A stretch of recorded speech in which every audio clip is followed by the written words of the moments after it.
Okay, thank you very much everyone for joining us for this post-match press conference with Assad Vala from PNG. As some of you know by now, we'll take some questions from in the room first, and then we'll go over to any questions that may be asked on Zoom. If you have a question on Zoom, please put your hand up, and then we will select you to ask your question. So firstly, I'll start by taking any questions there may be from inside the room.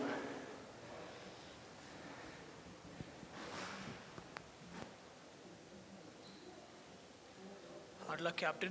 Your thoughts on the game? My thoughts on the game? Disappointing. If I can ask, what were your thoughts going into halftime after the first innings? Did you think 180 was a score too big, or did you think you can actually chase it down in this wicket? No, every time you play, you believe in yourself that you can win the match. And we went in believing that we could win the match and if we had a good start. But I think what's been costing us in our batting has been our starts, and we haven't got good starts. We've been losing wickets early on. A power play, I think if you lose 3-4, it's really hard to come back from there. And I think that's what that was it when we lost 4 or 5 in the power play. In different areas of the game, for example, in the batting and fielding, for example, today the fielding was excellent, the catching on the boundary was excellent, but the batting let you down. So was it a little disappointing that different areas of the game do not click together as one performance? You make improvements in one and something else lets you down? Yeah, I think that's true. I think when we don't start well, we do well in the middle and we do well at the death.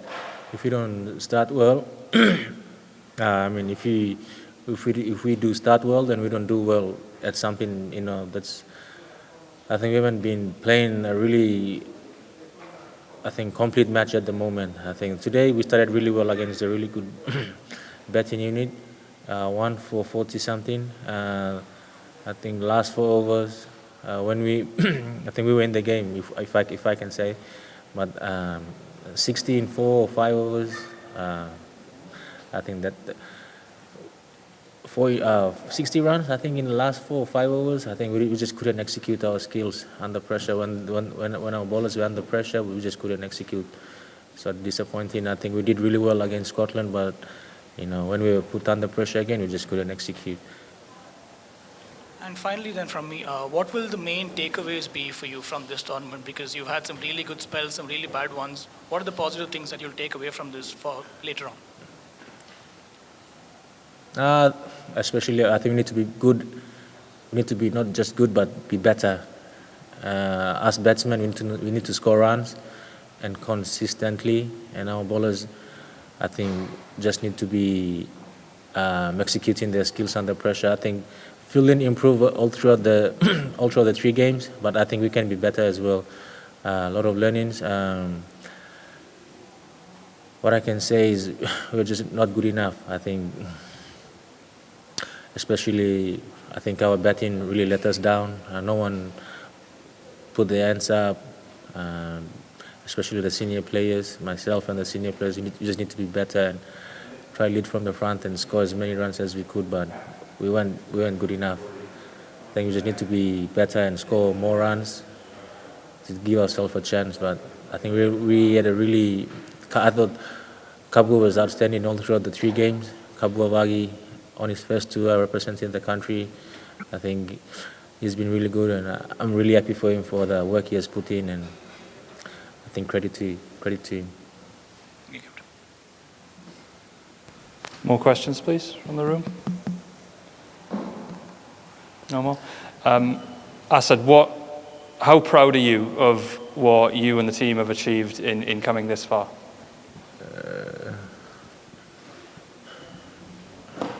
I wouldn't say, I'm proud that we're here, but I wouldn't say achieved, because we set out some goals and we wanted to win games. That's why we're here. We're just not here just to make up the numbers. And we were below our best all throughout the 3 games, and which is disappointing. I believe that if we could play our best cricket all throughout the 3 games, we would have given ourselves a chance. But we just have to find the right level of performance, because sometimes we play well, sometimes we don't, and it's up and down at the moment. We just need to keep working out what's our best way to get the best out of ourselves. What are you hoping is the lasting legacy of this PNG team in the country itself in terms of getting more people playing cricket there? What do you want to be the lasting legacy of this PNG team in terms of getting more people to play cricket and growing the sport in the country itself?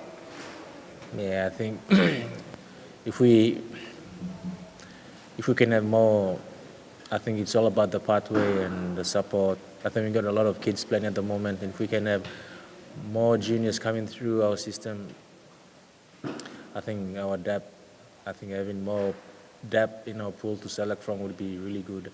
I think everyone there just gives everything we've got, and I think I'm really proud of the effort of the boys they've given, but I think there's still more to come from us.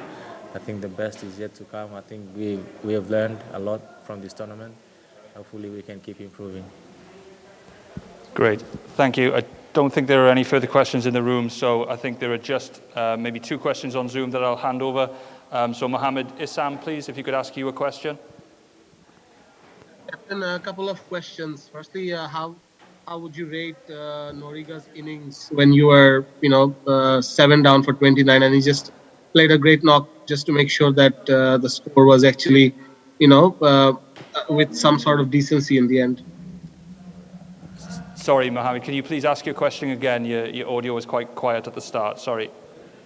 Okay. Assad, just wanted to know how you saw Noriga's innings. He made 46 after you were 29 for 7. How did your team receive his innings in terms of how he saved Papua New Guinea's effort today?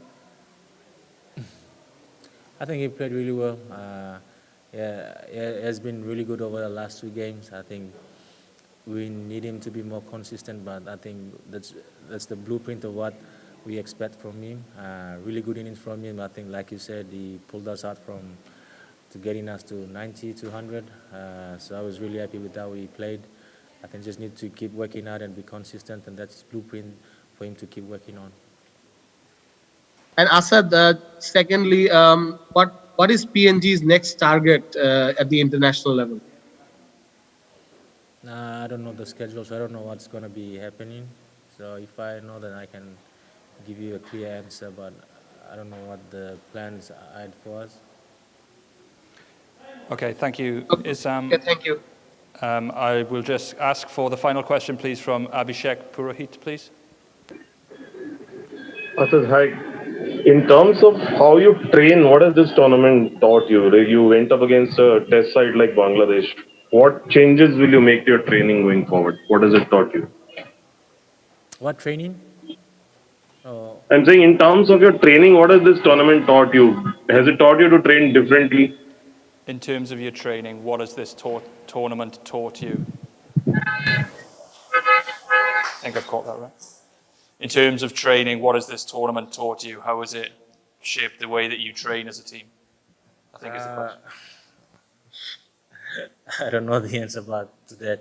I think it wasn't the train. I think we trained really well all throughout the duration of the stay here. I think we just couldn't execute what we needed to do well on the pitch. I think the training didn't change. It was just us players not being able to execute what we learned during training out on the field, being out there.